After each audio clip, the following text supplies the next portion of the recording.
President Lee Jae-myung is set to hold a press briefing today to unveil the government's 3 mega projects aimed at promoting balanced regional development. Eyes are now on the investment plans by Samsung Electronics and SK hynix to build new chip facilities in the country's southwest regions. The death toll in Venezuela has risen to 1,450 people days after 2 powerful earthquakes struck the country. Tens of thousands of people remain missing, and hopes of finding more survivors are fading by the hour.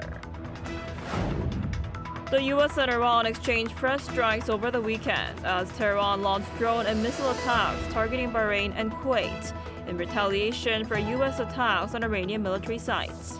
Despite the escalation, the two sides are expected to resume talks in Doha this week to work out their dispute over the Strait of Hormuz.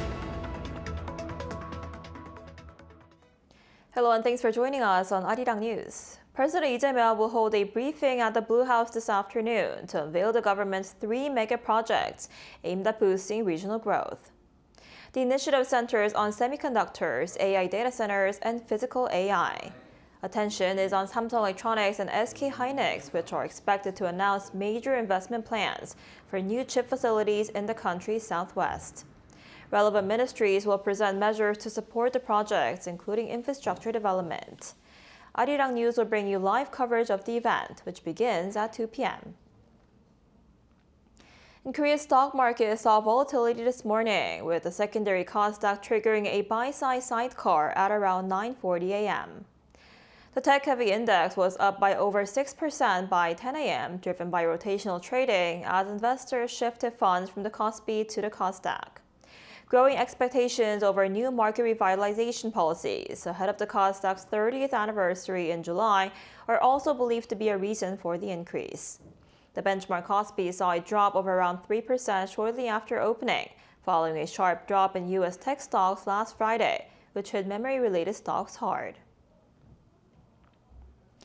And over in Venezuela, 4 days have passed since 2 deadly earthquakes struck the country, and rescue teams continue searching for survivors as hopes of finding more people alive beyond the critical 72-hour window dwindle. Our Cho Young-eun has a story. Rescue operations continue in Venezuela's coastal state of La Guaira, one of the areas hardest hit by the earthquakes. Amid several shortages of rescue equipment and widespread devastation, occasional signs of life have offered hope to devastated communities. In one such rescue, a man and his teenage son were pulled alive from a collapsed building on Sunday, leaving some glimmer of hope even beyond the 48 to 72-hour rescue window that experts say is crucial for finding survivors. The death toll from the twin earthquakes has climbed to 1,450, while more than 3,100 people have been injured.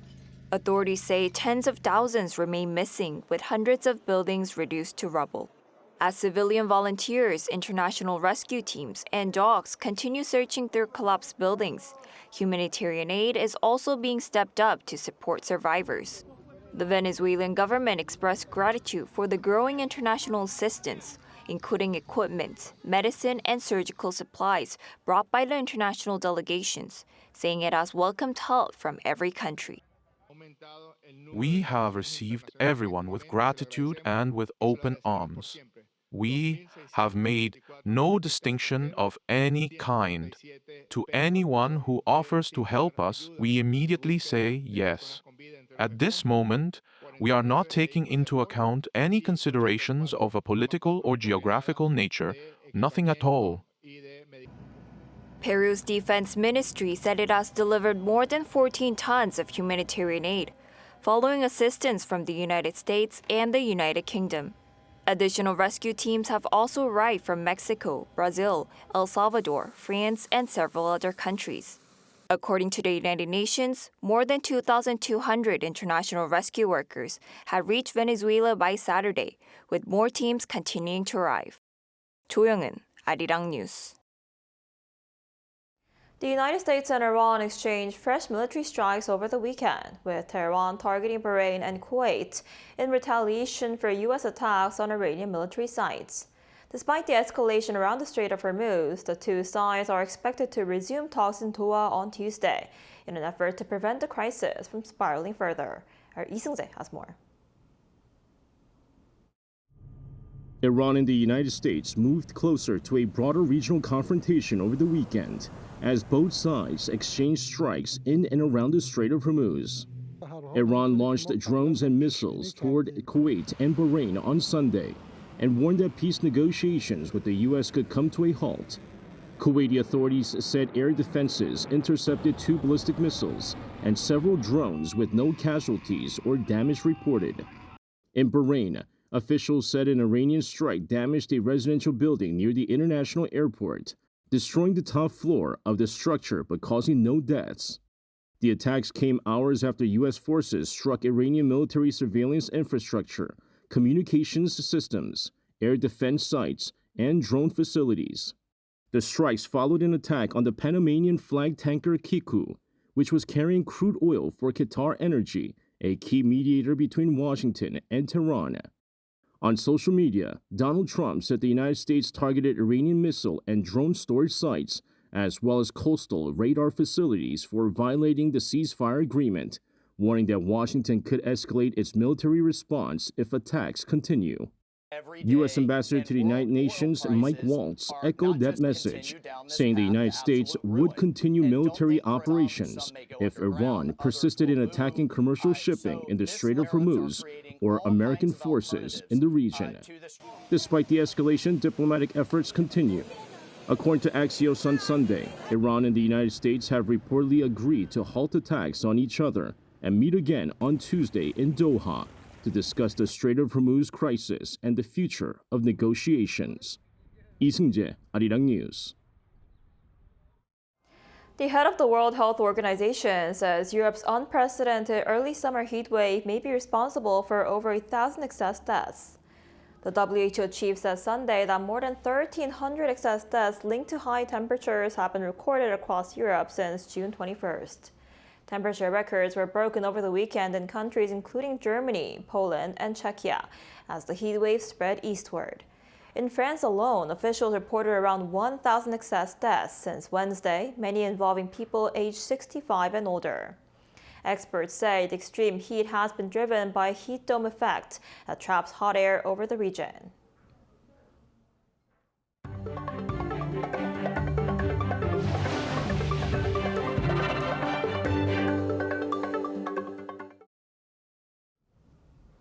In sports, Song Myung-bo has announced his resignation as South Korea's national team head coach after the team failed to advance beyond the group stage at the 2026 FIFA World Cup. Speaking at a press conference held at the team's training base in Mexico, Hong apologized and said he would take full responsibility for the disappointing campaign. Appointed in 2024, Hong had been under contract through the 2027 AFC Asian Cup. South Korea opened the tournament with a 2-1 win over Czechia, but suffered back-to-back 1-0 defeats to Mexico and South Africa, finishing third in Group A and missing out on a place in the round of 32. Busan is currently hosting the Busan Mobility Show, Korea's largest automotive exhibition.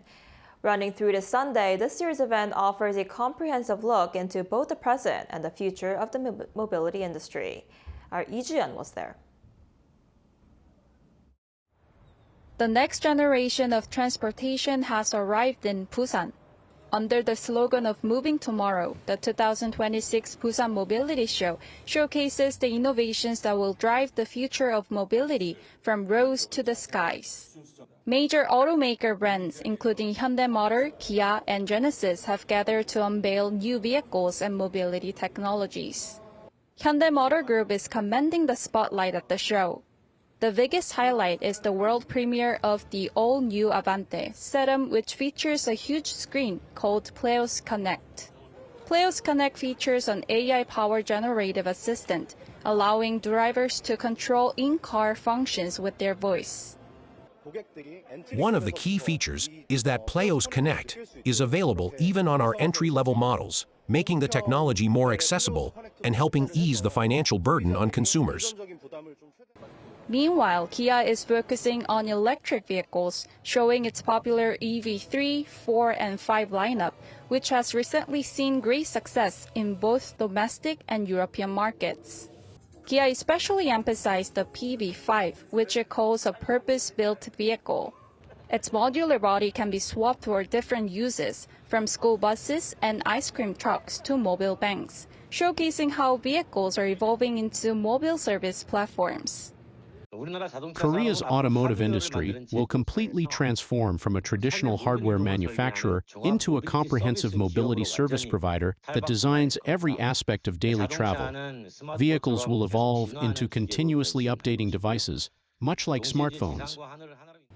This year's show is not just about the ground. Looking up to the sky, TOF Mobility is introducing an electric aircraft. Visitors can try the new flight training and experience programs for themselves at the venue, proving that the future of clean aviation is already here. As this year's Busan Mobility Show opens to the public this weekend, it shows that the future of transportation is not just in our imagination, but is turning into reality right in front of us. 이주연, Arirang News, Busan. As artificial intelligence continues to evolve, it's now finding its way into even the most traditional art forms. Our Hong Seo-jung takes us to an event where AI is mixed with traditional Korean Gugak music. A gentle female voice fills the theater, offering comfort to those worn down by the demands of everyday life. With lyrics like "At the end of another long weary day," the song captures the exhaustion of people living in today's fast-paced world. Yet, there is no singer on the stage. Instead, the voice is generated by an AI named Jium. This time, rather than singing, the AI lays down a beat for the National Orchestra of Korea, accompanying a performance of Gugak set to 자진놀이, a fast and lively rhythmic pattern found in traditional Korean music. The AI not only created the beat and generated the vocals, but also composed lyrics by analyzing emotional patterns in survey responses collected from audience members before the performance, giving a voice to their shared emotions. I wove together words of comfort that people offered themselves into lyrics through the poetic language of Gugak.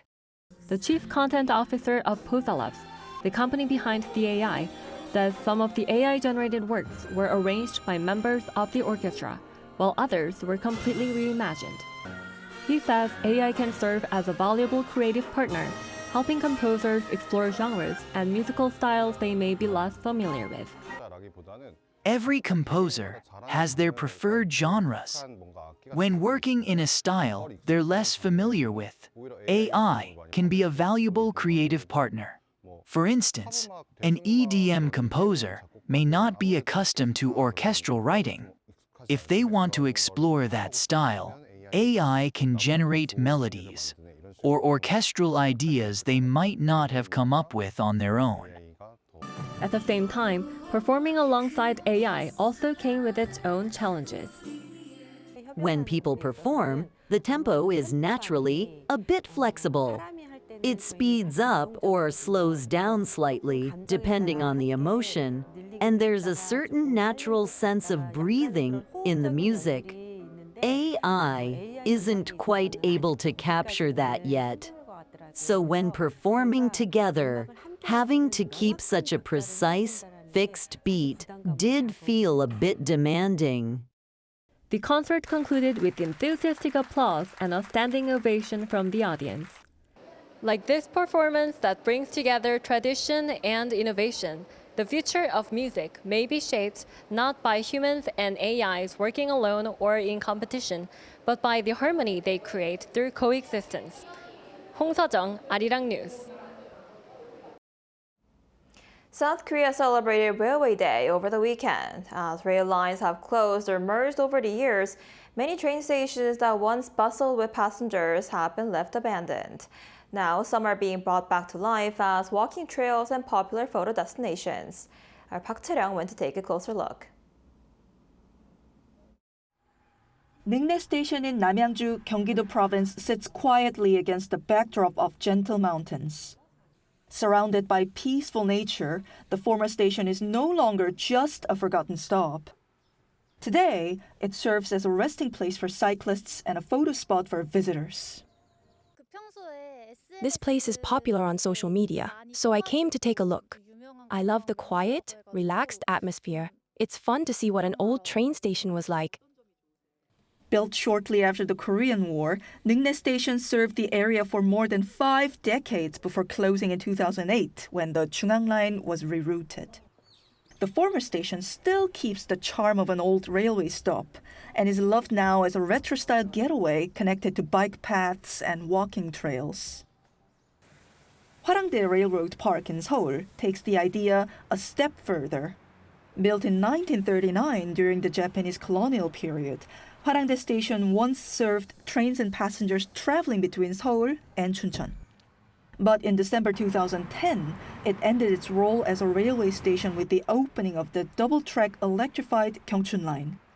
Now, the once abandoned station has been transformed into a hands-on cultural space where visitors can experience the atmosphere of the past. This place recreates the inside of an old train, giving visitors a feel for rail travel in the past, while also finding a use for an otherwise empty station. The park features a replica of a train once used by Emperor Gojong, a restaurant designed as the inside of an emperor's train from the past. It also offers a children's library inside an old Czech train, along with an exhibition center displaying replicas of trains from Italy and Switzerland. The planner behind Hwarangdae Railroad Park said he hopes the site will help visitors connect the past with the present. It attracts hundreds of thousands of visitors each year. I hope it becomes a space where people can reconnect with the past and experience a new culture. These stations may no longer serve passengers the way they once did, but they are still bringing people together. But this time through history, culture, and shared memories. 박채령, Arirang News.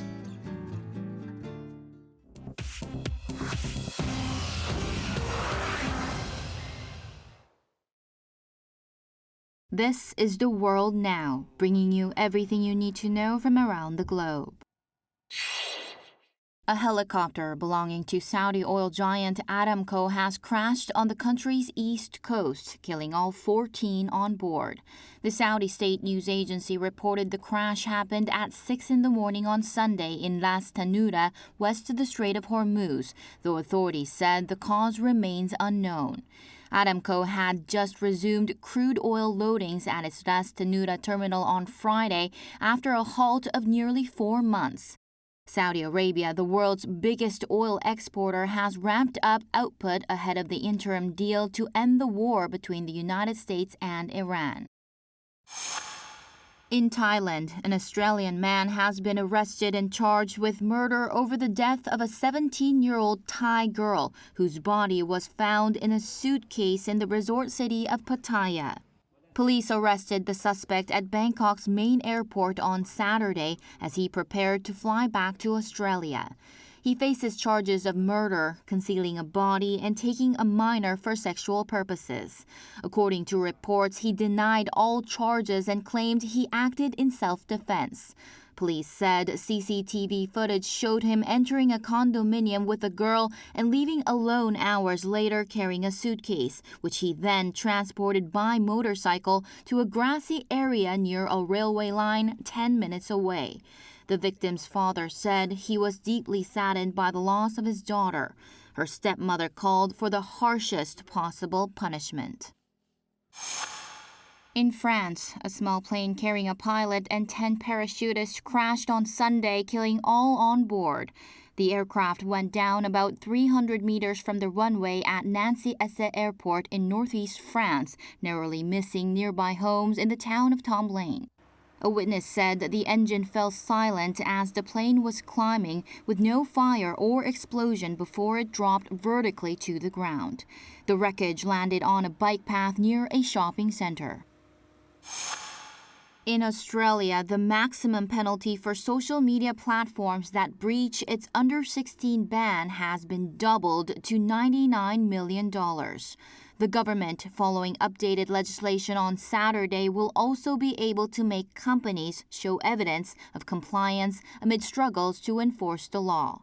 Children under 16 have been barred from 10 major platforms since December, but a regulator found 7 in 10 children under 16 who had accounts before the ban retained some access. Investigations have opened into Facebook, Instagram, Snapchat, TikTok, and YouTube.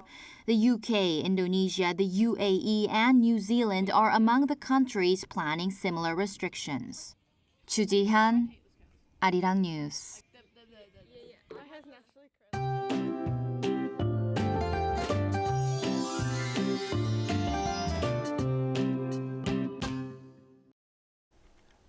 Get ready for another hot summer day. With a rapid rise in highs, the atmosphere will become unstable, bringing passing showers across inland regions this afternoon, with 5 to 40 millimeters in the forecast, along with thunderstorms. And when it's not raining, the sun will be blazing. Skies will be sunny to partly cloudy nationwide, but UV levels will be very high throughout the day today. Meanwhile, Jeju-do Island could see extreme levels during the day. And please remember, the heat and sunshine are at their strongest between 10 a.m. and 3 p.m. Sun protection should come in handy today. And this afternoon, Seoul will be getting up to 33 degrees Celsius. Daejeon, Gwangju at 32. Daegu makes it to 31 degrees. And as we are heading into July, the heat will only get stronger, while Jeju Island will see showers from Wednesday into Saturday. Now that's all we have for today's noon edition of Arirang News. Thank you for watching. We'll be back at 2 p.m. with a special edition of Arirang News covering President Lee Jae-myung's briefing on the government's 3 mega projects aimed at boosting regional growth. Stay tuned.